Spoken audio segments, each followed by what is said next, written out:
was trying to pick up the communications from the tank. Nice job, buddy. Turn your turret on, will you? Right back here. Mimic your turret. That's it. You got him. Hey Tankers, Bunzy Duck here. Welcome back to another week of Tanker Chat. I greatly appreciate you stopping by and checking out the channel.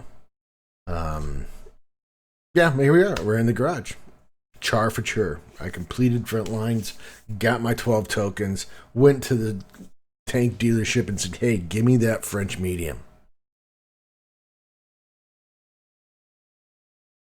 And I'm not regretting it. I'm just learning how to play it. It has been kind of like the Bourrasque. The Char and the Bourrasque are two tanks that I have just kind of really struggled with. I don't quite get them yet. I'm not in the mindset. I haven't had a good game in the Char yet, but I mean, I've had some good games in the Bourrasque.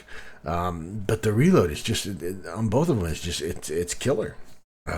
So I'm learning them. I'm working on it.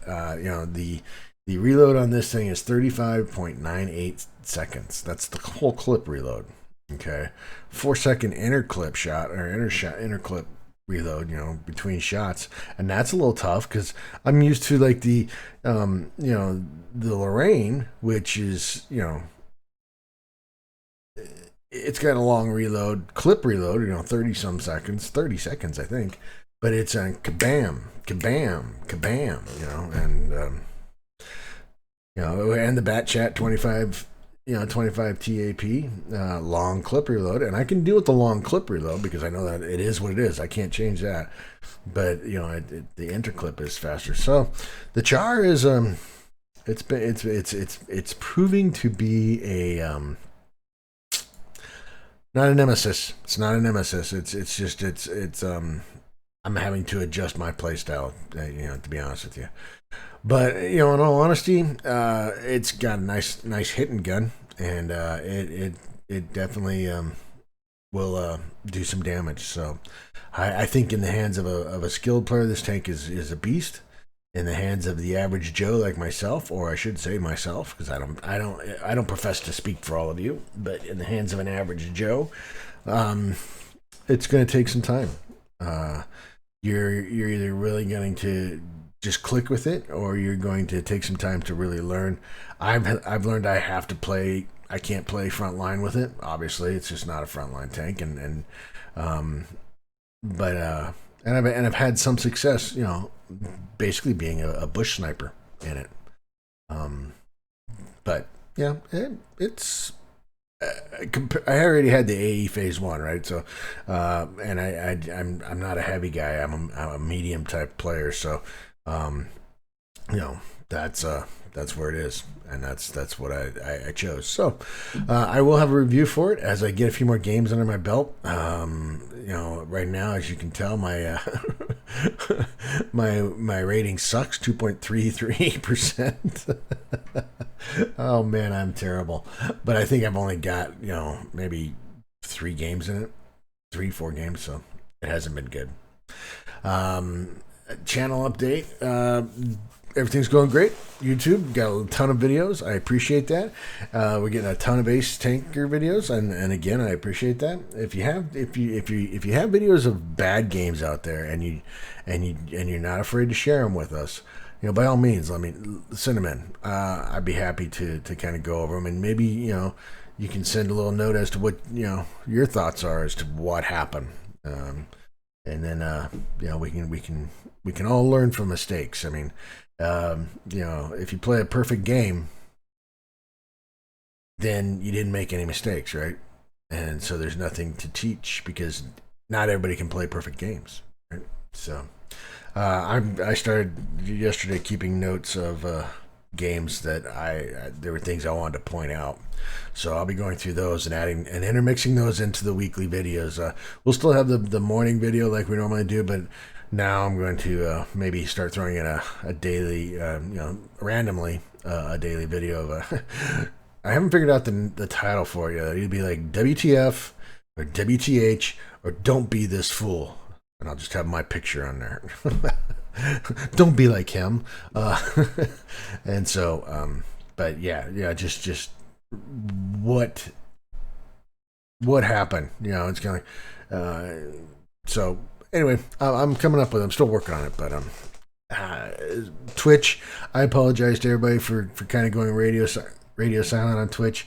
It's just been extremely hard since I've been called back to work, and I don't have the time to do it during the day. And like I said, the situation going on at the house. Everybody's here, so it's just time of doing it. So today's the 31st of May, Sunday. I'm going to try to get a stream going today. So, I appreciate those that are sticking with me, and I greatly appreciate the subs and the follows. So, I'm just once I get my studio back up and running, then I can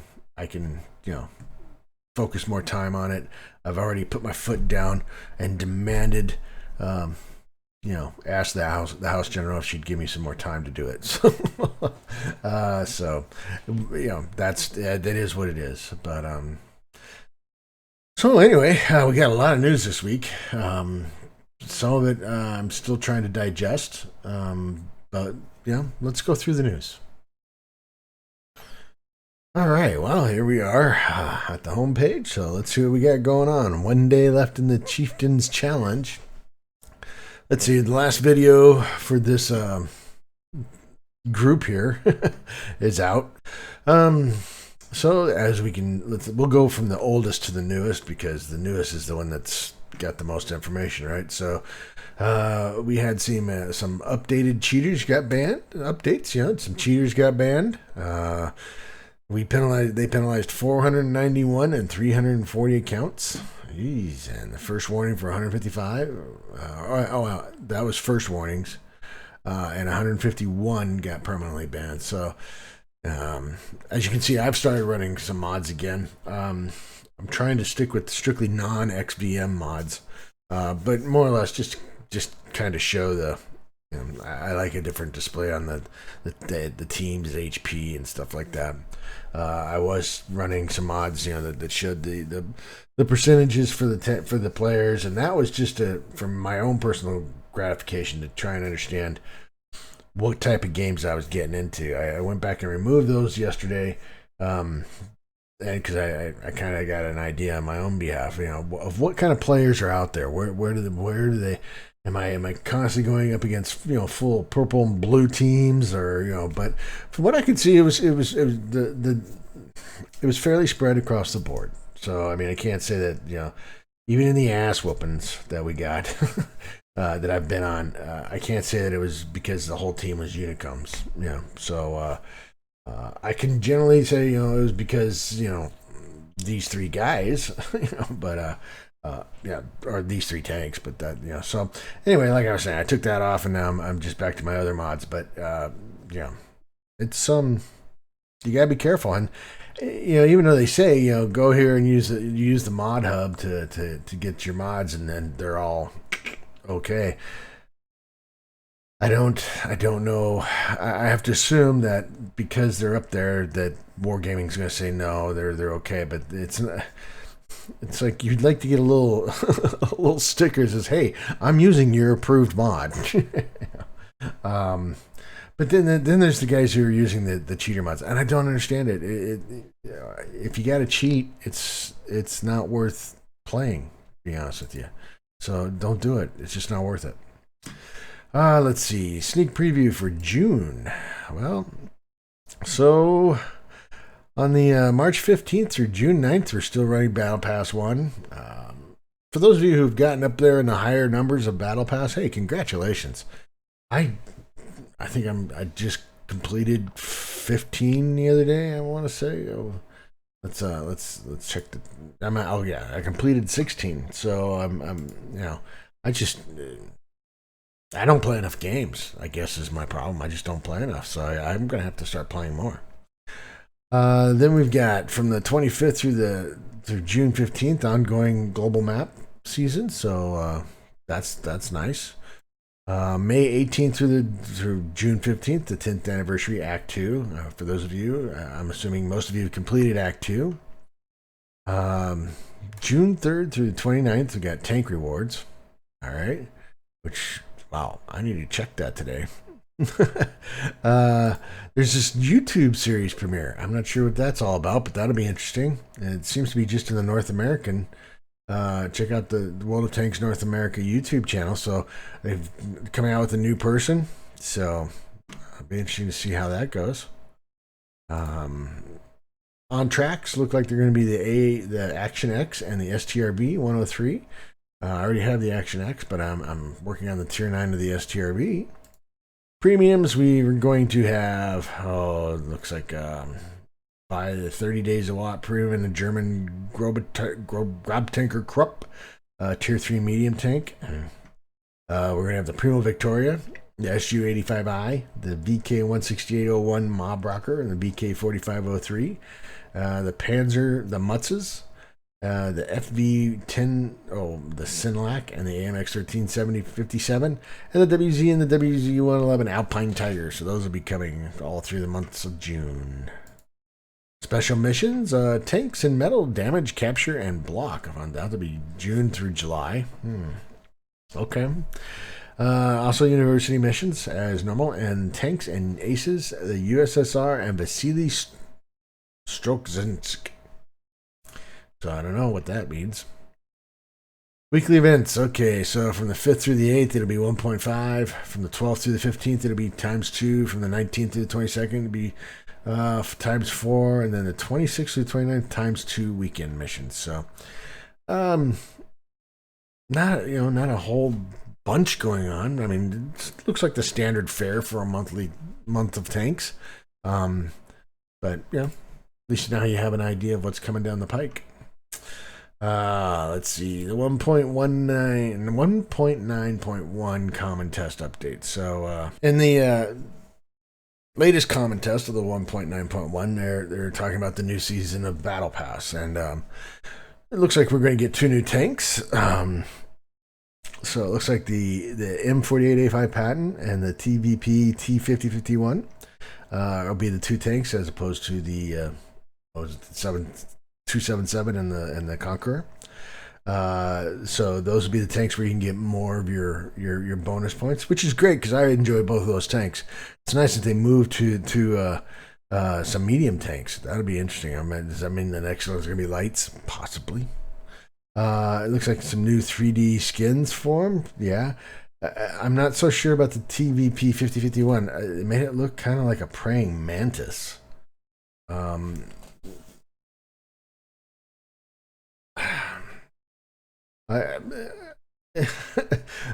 like the TVP 5051. I just don't know why you had to put the praying mantis arms on the front of it. But hey, whatever floats your boat. Looks like there'll be 2 new commanders to pick from. And the Bounty will be Bounty Optics and Bounty Vertical Stabilizer, which again, you can upgrade for like 3 million credits or something. So that'll be nice. I'm looking forward to some of this equipment. Been going back through a lot of my mediums and putting on bond equipment basically.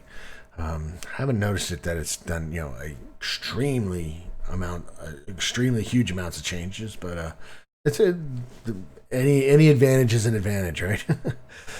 So anyway, that's coming. Battle Pass 3, Battle Pass the 2nd edition, season 2.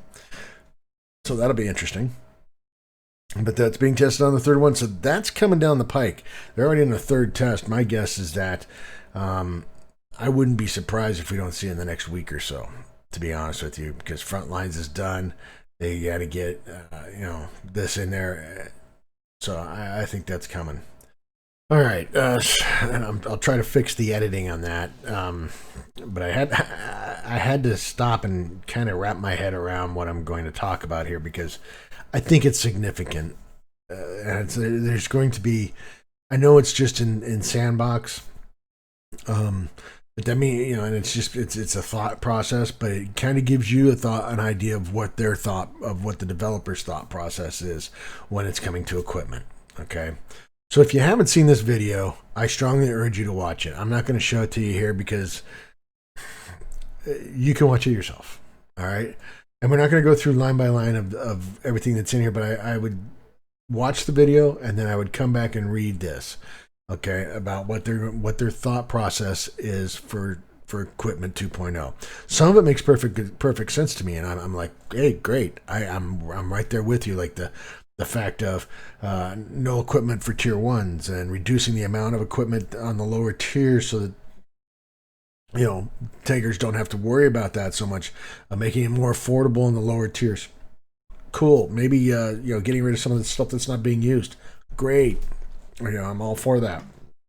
But there are some things in here that I think are questionable, and they give you some insight into what their thought process is. Okay, so the reason that they're looking at the equipment, they have 4 reasons: the lack of variety and limited choice. Okay, I agree.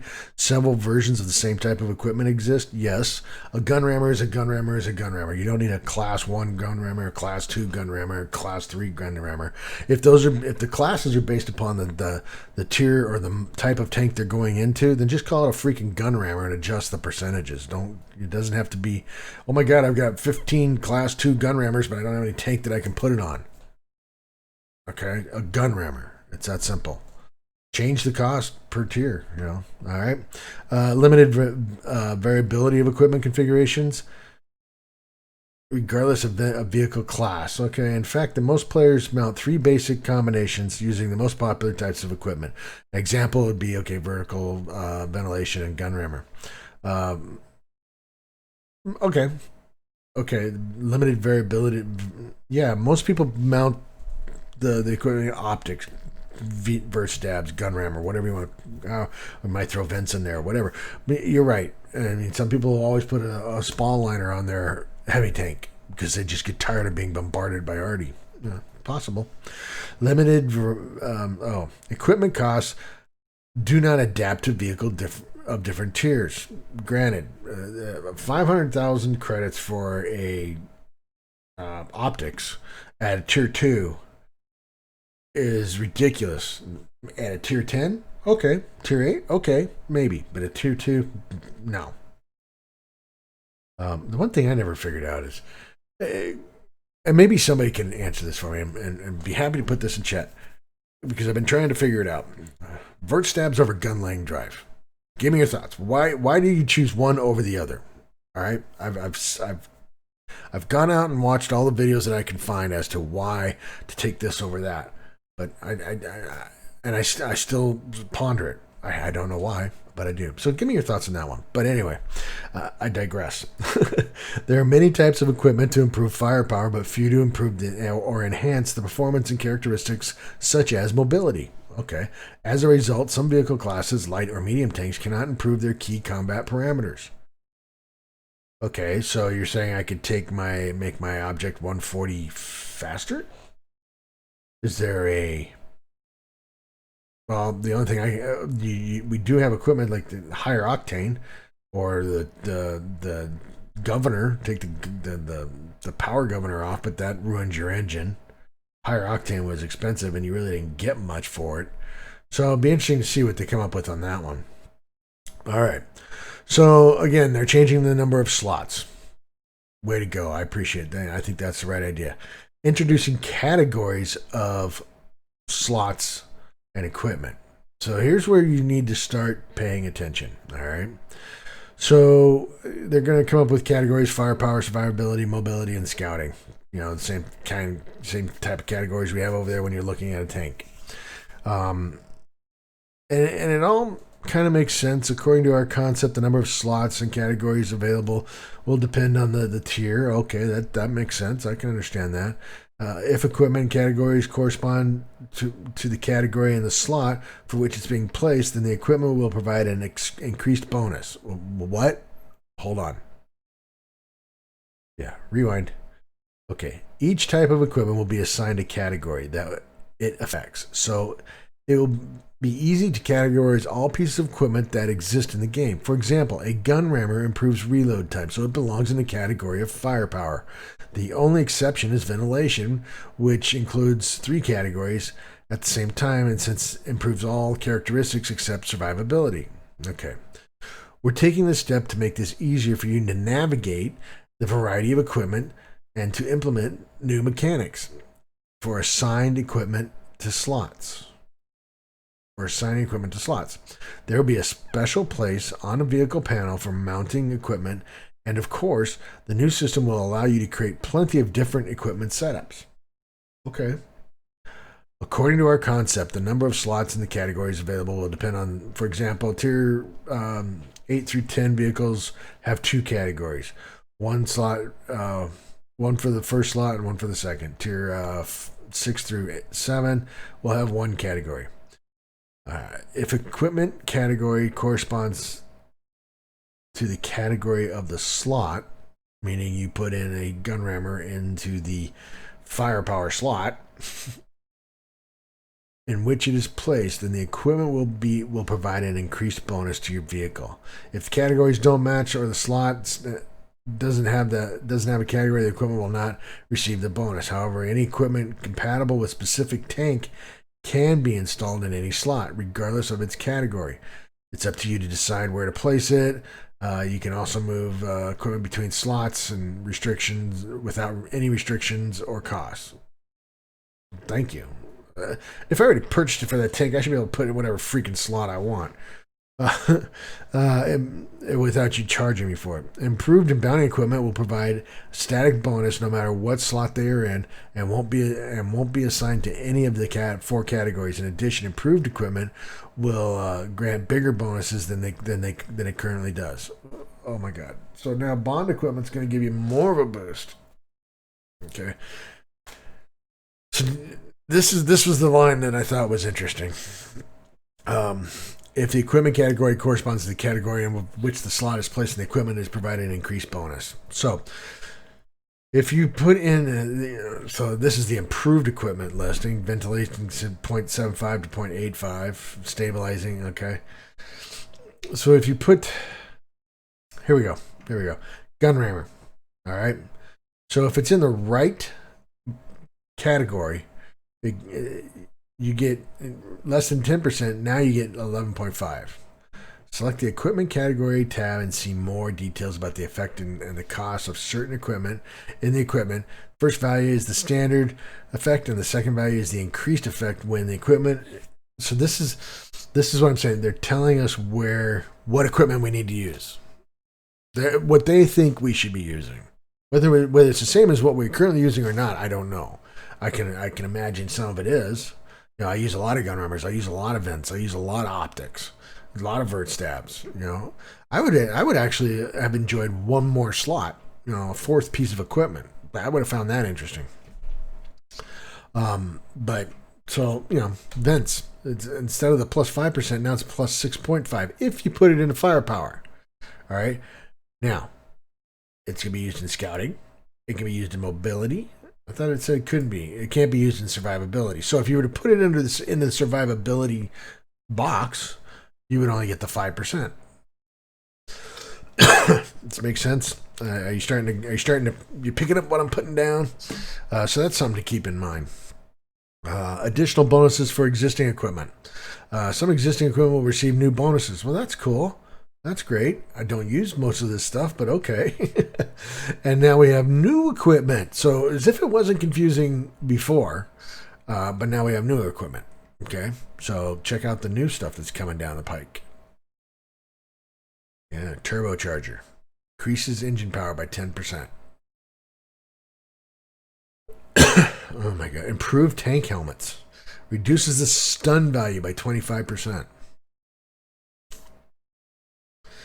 Improved main transmission. Improved hardening. Increases tank's HP by 5%. Wow. Jamming devices. Reduces a player's spotting time by 2 seconds. Low noise exhaust. Increases the concealment of the vehicle. Module protection. Increases the HP of modules. Holy mother of God.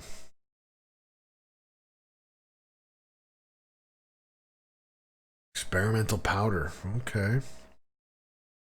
So yeah, there's a lot coming down here. Jesus. Dividing equipment into classes. Class 3 equipment will cost 50,000. Class 2 will cost 3. Class 1 will cost 600,000. Exceptions are camouflage and vertical stabilizer. They will have 2 classes. Camouflage will be 50,000 and 100,000, depending on what tier of tank, and vertical stabilizer, depending on what tier, will be 2 to 600. One type of equipment, splaw liner, won't have classes. It'll be available in different versions, each with for depending on what the tank is. Equipment class cannot be changed once purchased. You can still purchase or sell equipment as well as demount it for the tank for 10 gold by using a demounting kit. Equipment that previously could be demounted for free can now only be demounted for gold. Oh, so like binos and camo. Now you got to pay to demount those. Oh, really? Come on, guys. Seriously? Okay. Rules for demounting improved equipment will not change. We have a unified the entire system, and now there's only one method to remove equipment. We also want to avoid cases where an equipment item is not suitable for a specific vehicle role. For example, camouflage net for heavy tank. Why? There are people who like their heavy tanks to have camouflage nets. Why, I don't know, but it is only mounted because it is possible it's possible to demount it for free. We want players to choose equipment by taking into account its bonus and its benefit. We want players to choose equipment based upon what we think you should be choosing. We're going to color it by bonuses and benefit for a particular tank. In addition, we provide you with a number of demounting kits to remove old equipment for free. Why not just let us? Why not just let us? Why do I have to use a demounting kit? You're going to give me all this. You're going to give me demounting kits and tell me I can use it to remove the equipment that you've chosen I shouldn't be using because you think I shouldn't be using it. By completing special missions in the back, demounting kits are removable for old equipment free by completing special missions. Okay, sandbox battle missions for testing purposes only and do not transfer over. Okay. Associating equipment to vehicle types. Binos are available from tiered and okay. They all wait a minute. Cyclone filters and filled tanks with CO2. Okay, only come up. Okay. Conversion conditions. Old equipment will be replaced by new equipment, taking into account the specifics of the reworked system. If any equipment has already been mounted on a vehicle, then the tier of the specific tank will not be. Hold on. What?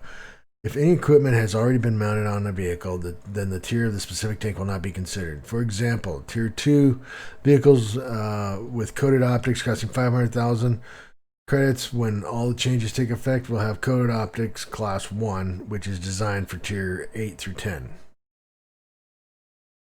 But this equipment will remain on the Tier 2 tank, and you can freely enter battle with it.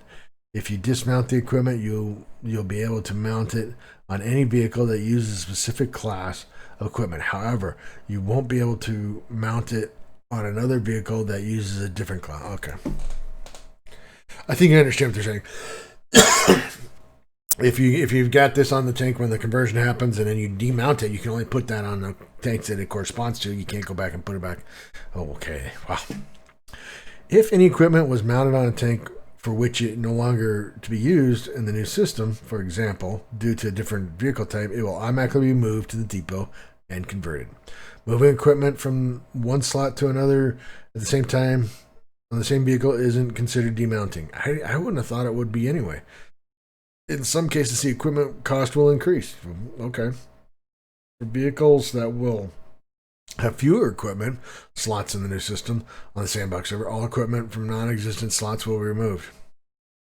After the feature is released, each player will receive several free demounting kits. Thank you.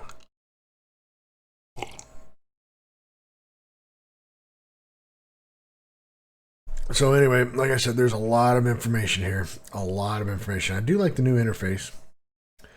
So I've signed up for the sandbox. I'm going to test it and see if I can get some more information, a little bit better understanding.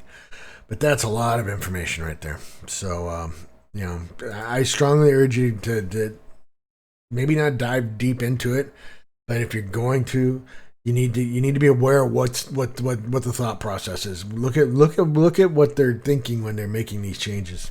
Again, it's more of the developers trying to tell us how to play their game, I feel. All right, so we'll make the others here pretty quick. There's some super test changes going on with Proc, Cliff, and Ruinberg map changes on super test. So check these out. Harkonnen writes, talks about them. Proc, these two areas are getting a little bit deeper dips. Okay, a lot of changes on Ruinberg.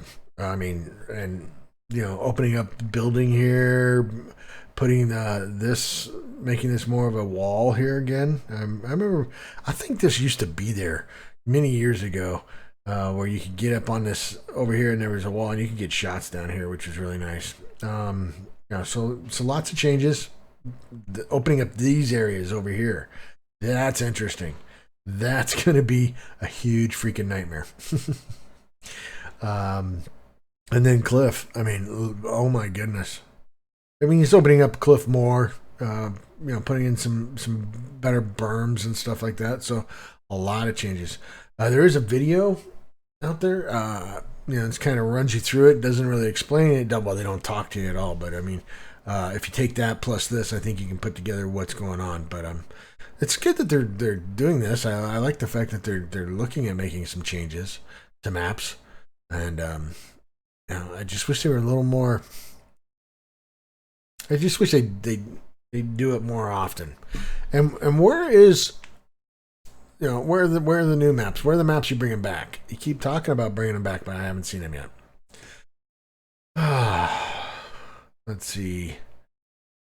Other than that, he's pretty much got the same stuff that he had last week. Stash report. Here's the developer video for the changes. Again, like I said, for insight. Use it for insight. Armored Patrol. This is the video for the map changes. So might be worth watching. New global map event badge. Chieftain. Watt bonus code. Watt EU code. Which is no longer working anymore, I guess. So anyway, that's pretty much it. So now let's get to random thoughts. All right, well, that was a ton. I mean, and I'm sorry. I do apologize for getting into the weeds on the equipment stuff. But when I watched that video, I was like, whoa, hold on. There's some stuff here that they could easily bypass somebody who's maybe not paying attention to what you're saying. So I think that's something we're really going to need to keep an eye on, because just like they do in certain modes, the developers want us to play these tanks, by designing the maps and the modes and stuff like that. They want us to play these tanks a certain way, and though sometimes that happens, sometimes it doesn't. And I can see the equipment being pushed down that same road. So anyway, I'm sorry, I got the cough in my throat. Random thoughts. It's just, I guess that I kind of use the equipment as my random thought. I mean, you have an idea, and I'm just an average Joe, right? I'm just your average player. I mean, I'm a struggle. I'm a 50%er on a good day. So what I can understand. And Unicum might be coming in and saying, "Whoa," and I'm sure there'll be a lot of, there might be some fuss under this. But if it's in Sandbox, then at least, like I said, it at least gives you an idea of what they're thinking about. Some of the Sandbox changes that they tested with the rebalance, or what they called, back in December, those are slowly coming in to play. We got the the tanks, the collector's items, the restructured tech tree. Did everything come out of Sandbox into the game? No, not everything did. It will eventually. They're just going to go back and massage it and make it look a little bit better and adjust it, but this is their thought process on the ammo, so or on the equipment. So it'd be interesting to see what they come through on Cruise. I mean, it just like I said, it seems more and more that they're trying to tell us how we need to play their game. And this is the opportunity for the player to get their voice in. So anyway, that's pretty much it. Y'all have a good weekend. Stay safe and have a great week. And we'll catch you later. This is Bonsai Duck out.